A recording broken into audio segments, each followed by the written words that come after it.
Mtazamaji wa Mpenjo TV, tuko na mtangazaji kutoka Azam TV na huyu ni commentator ambaye ametazama mchezo ulivyokuwa na ameusimulia mchezo ulivyokuwa. Hinjo, mambo vipi?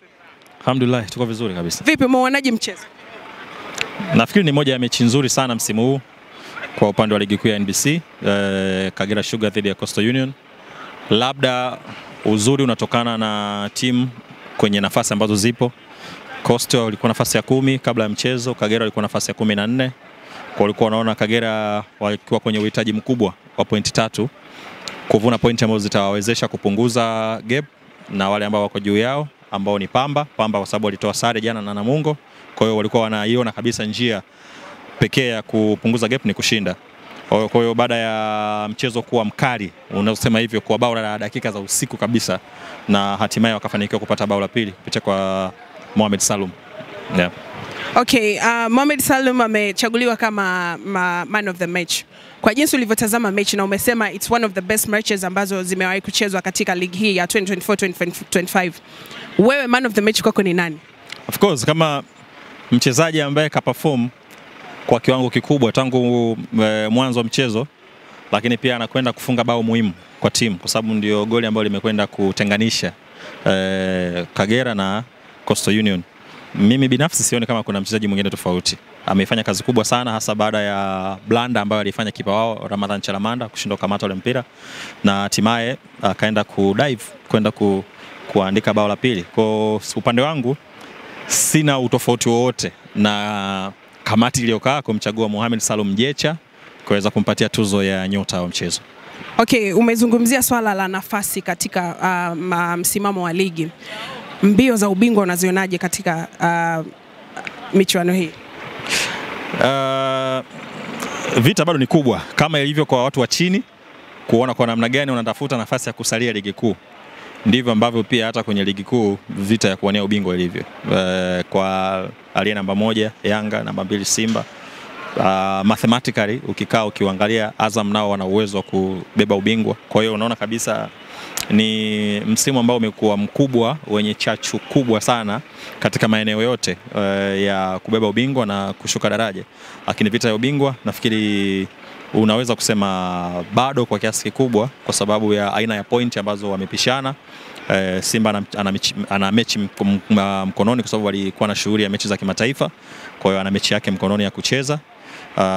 Yanga tayari kishaongeza gap, manake tayari yuko nacho mkononi. Huwezi kusema kitu ambacho hauna kwamba utakipata kirahisi. Inawezekana ukafungwa, ukatoa sare ama ukashinda.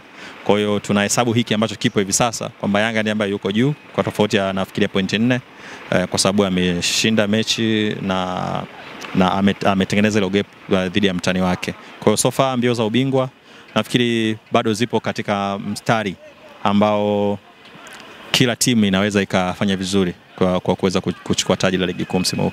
Speaking of Simba, wamemaliza first leg pale Misri katika michuano ya robo finali ya shirikisho.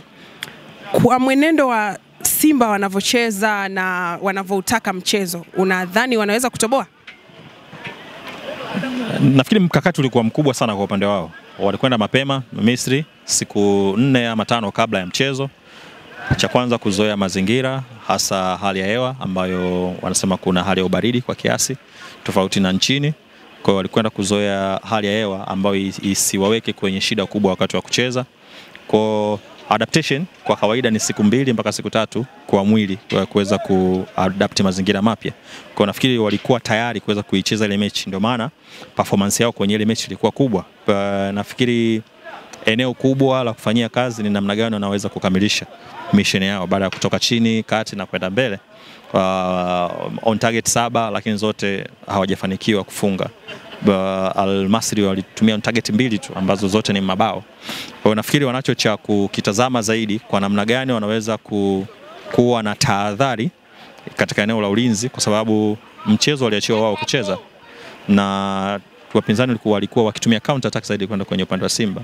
Na nafikiri hata mchezo wa marejeano kocha wa Al Masry atakuwa anafahamu kwamba Simba ndio ambao wako kwenye pressure hivi sasa. Wao tayari wana mabao 2 So anaweza kaishusha timu yake chini, ikacheza low block kama alivyofanya kwenye mchezo wa kwanza, kutoa nafasi kwa wachezaji wa Simba kirahisi kwenye mipira yote ya kuwania, mpira ya juu 50-50, duels zote ambazo watakwenda kuwania, wao ndo wawe wa kwanza, kuweka pressure ambayo inaweza kuwatoa mchezoni wachezaji na ikiwezekana kupata bao la mapema. Of course ndani ya dakika 15, dakika 30 kama watapata bao, Al Masry linaweza kuwaweka Simba kwenye nyakati ngumu sana kwenye mechi. Kwa so far nafikiri wanacho kitu cha kujivunia mkononi. Simba ndo wakati wao kwenda kutafuta nafasi. Kwa walichokosa kwenye mchezo wa kwanza ni kufunga mabao licha ya kutengeneza nafasi nyingi, lakini pia kuwe na tahadhari kubwa ya namna gani ambavyo wataweza kuzuia athari watakayoletewa na wapinzani wao Al Masry. Bwana Hinjo, mimi nikushukuru. Na mimi nashukuru pia. Na mtazamaji wa Mpenzi TV, huyo ni Ayubu Hinjo, mtangazaji machachari kweli kweli, anafanya vizuri, lakini pia katika upande wa football anafanya uchambuzi kidogo mzuri. Tumepata kusikia alichokizungumza kuhusiana na mchezo ulivyokuwa, lakini pia kuhusiana na Simba second leg wanaenda kukutana na Al Masry pale Benjamin Mkapa. Mimi naitwa Whitney